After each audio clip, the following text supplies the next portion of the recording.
Assalamualaikum dan salam sejahtera. Seringkali kita mendengar peribahasa Melayu yang berbunyi, terlajak perahu boleh diundur, terlajak kata buruk padanya.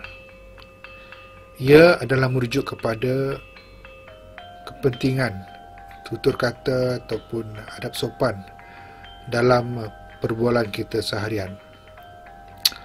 Dan ia juga merujuk kepada sopan santun dalam budaya masyarakat kita yang bukan sahaja terhad kepada kesantunan tingkah laku, malah ia juga meliputi kesopanan bahasa yang mencerminkan akal budi seseorang itu. Peribahasa ini kita telah pun gunakan sejak turun-temurun, tapi nampaknya penghayatan terhadap maknanya yang tersirat itu, kita lihat ia semakin pudar di kalangan masyarakat masa kini. Malah dengan adanya kemodenan ataupun perkembangan teknologi, termasuk penggunaan media baharu, media sosial, telah membuka ruang kepada masyarakat ataupun sesetengah individu ini untuk melemparkan apa-apa sahaja pandangan dan kata-kata mereka tanpa merujuk kepada asas adab dan sopan itu. Dan perkara ini akhirnya menimbulkan perkara yang kita tidak ingini, seumpamanya penyebaran fitnah, kata-kata kesat dan juga perbalahan di kalangan masyarakat itu sendiri. Oleh yang demikian, kita perlu meletakkan nilai yang baik, tingkah laku yang baik, beradab sopan, mengikut amalan yang kita selalu amalkan sejak dari turun-temurun dahulu. Dan ia juga perlu selari dengan falsafah rukun negara kita yang kelima, iaitu kesopanan dan kesusilaan. Jika prinsip kelima rukun negara ini tidak diendahkan, maka wujudlah pihak-pihak ataupun individu yang akan melampaui batas, bersifat kurang ajar ataupun tidak sopan, terutamanya mereka sanggup menimbulkan isu-isu sensitif ataupun memecah belahkan keharmonian masyarakat kita yang telah dipupuk dengan adab sopan sejak turun-temurun. Maka pentingnya kita sebagai warga negara untuk memahami dan juga menghayati terutamanya prinsip kelima rukun negara tersebut bagi mengekalkan perpaduan dan juga keharmonian dalam masyarakat kita yang berbilang kaum. Teras kelima prinsip ini juga memberi penekanan terhadap aspek nilai kemanusiaan supaya setiap warga negara boleh menghormati dan juga menerima perbezaan masing-masing bagi mewujudkan kesejahteraan dalam masyarakat. Konsep kesopanan itu berkisar tentang tingkah laku yang baik, manakala kesusilaan pula berkait rapat dengan akhlak.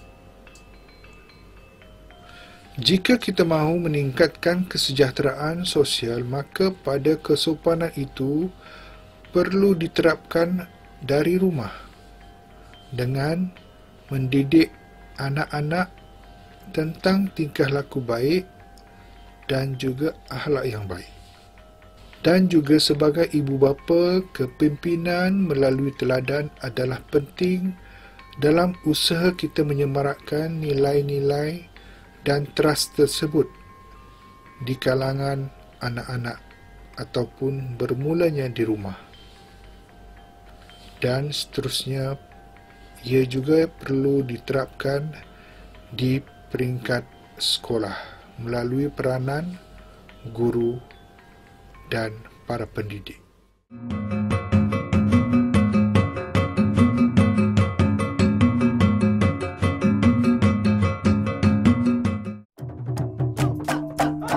Syarahan budaya, seni budaya tinggi, perkasa nilai seni, seni budaya kita, khazanah Malaysia.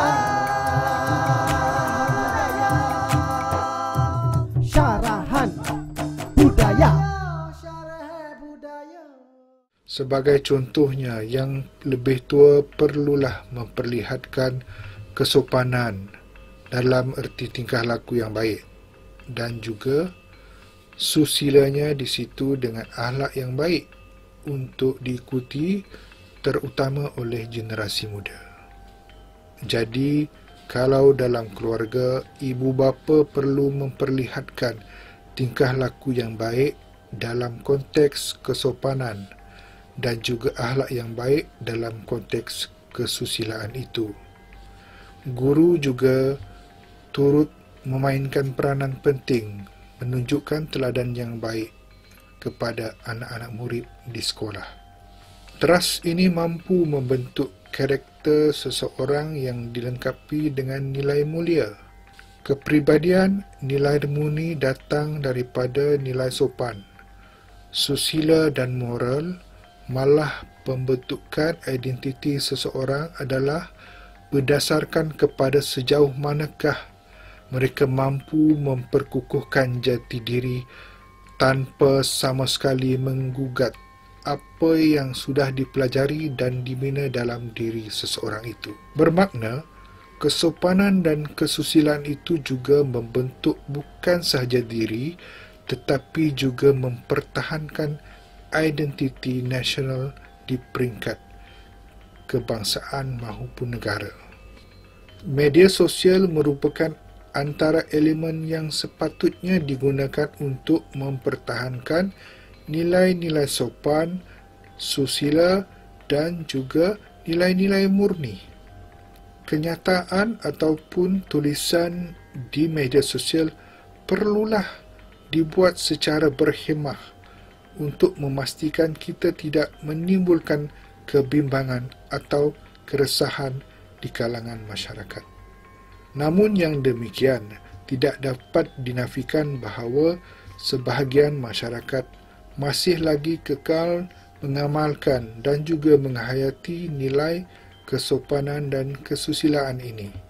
Tetapi ada segelintir golongan yang merasakan mereka mahu memberikan tafsiran sendiri terhadap nilai itu tanpa mahu bersetuju dengan apa yang telah diperakukan oleh majoriti masyarakat.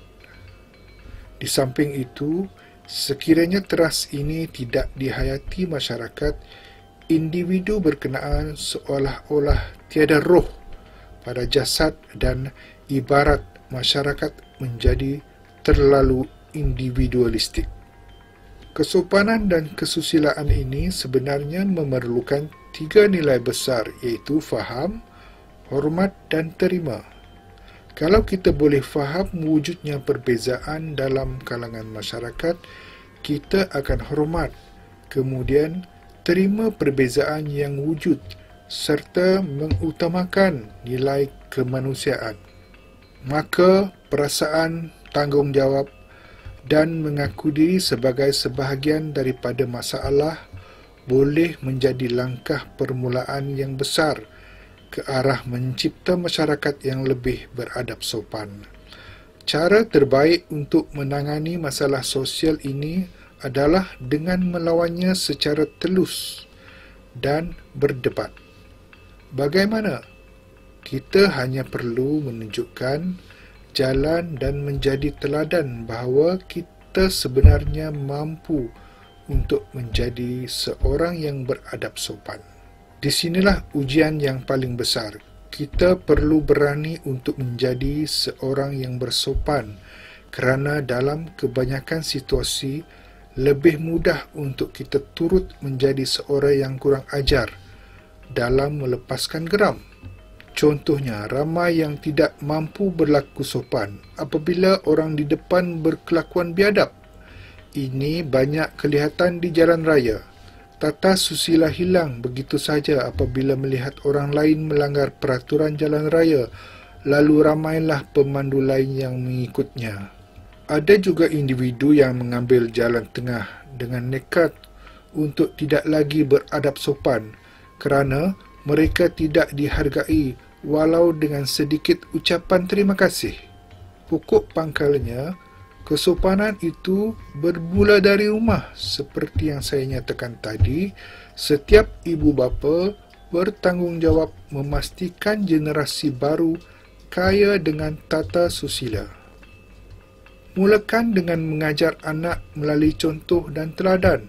Jadi, demi kelangsungan jati diri, semestinya setiap lapisan masyarakat terus menyemarakkan penggunaan bahasa yang santun dan sopan dalam kehidupan seharian.